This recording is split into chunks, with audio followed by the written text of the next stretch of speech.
see something. You about to see something. It's coming, it's coming. We're unstoppable now. Ain't nothing gonna take us down. We're unstoppable now. Fade to black, take a bow, yeah. We're unstoppable now.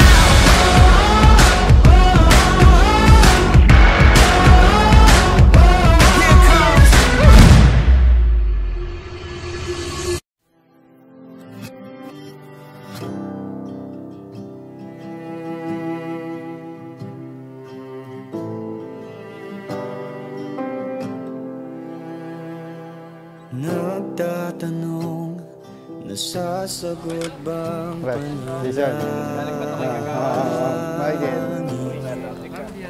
Cedric, DJ, Aljon, Jerome. Wala nang ibang kundi Ngayon ang araw ng aking kasal para kay Joyce Ann. Sana maging maayos at maging matagumpay ang aming kasal. This is the day we're waiting for. Eh, naiiyak na ako agad. Tama na.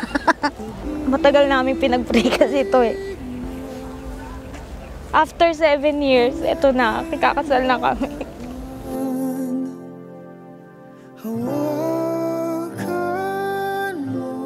Actually, 3 months lang. 3 months from August until kahapon lang actually. Tapos tinutulungan, syempre, thankful ako sa magulang namin pareha. Thank you din sa coordinator namin today. Siya yung very hands-on sa day na to.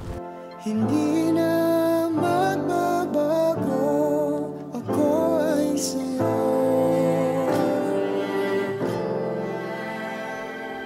Nagtataka, nagtatanong itong puso.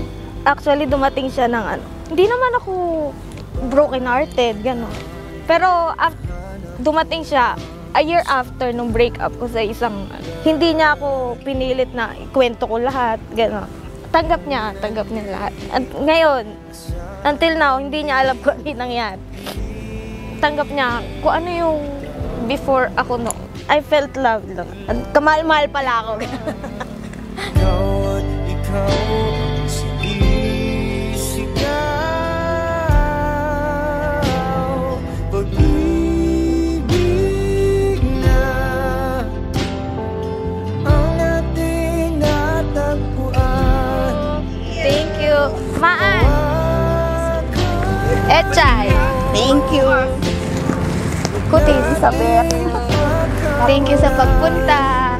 Walang anuman. Pag may sakit ako ay naalagaan niya ako. Ipapasalamat ako dahil dumating siya para sa akin. Si Joyce Ann ay isang mabait na babae.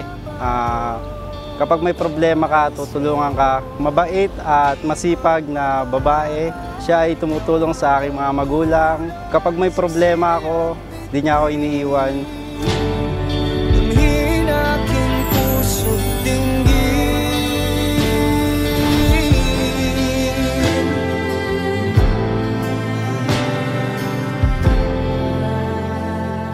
Pag-ibig mo. Pangako ko sa iyo, di kita iiwan. Mamahalin kita habang buhay.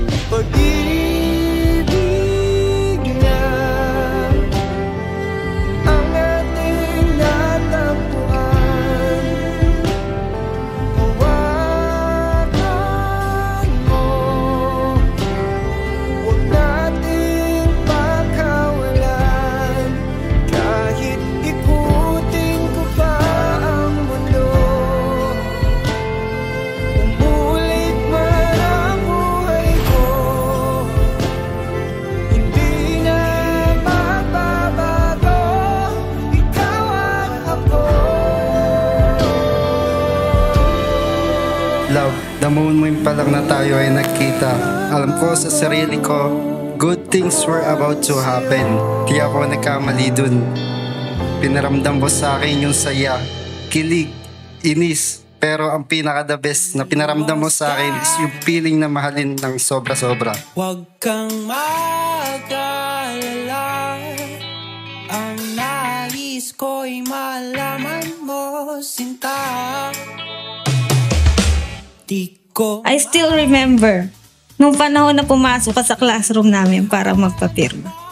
That's the first time I saw you. Hindi ko akalain na magiging magkaklase tayo.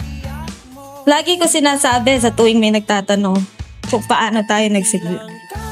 Ang sagot ko, ikaw ang may crush sa akin. Ang totoo, ako ang unang nagka-crush. Pero hindi po ako ang nanligaw. Tugma sa kasabihang crush ako ng crush ko.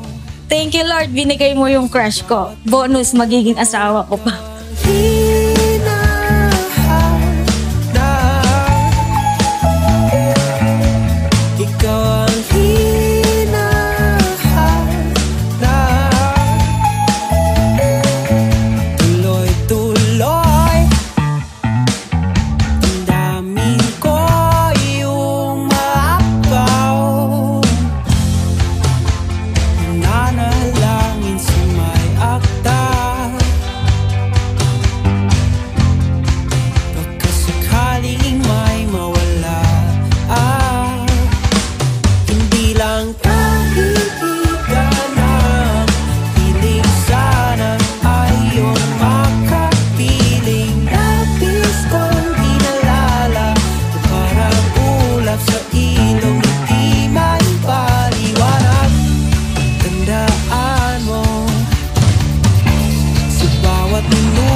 Tandaan mo, tandaan mo, tandaan mo, tandaan mo, tandaan mo, tandaan mo, tandaan mo, tandaan mo. Hindi lang kaibigan ang hiling sana ay iyong makapiling. Labis kong inalala, parang ulap sa ilog, hindi lang kaibigan. Jericho, you may now kiss your wife.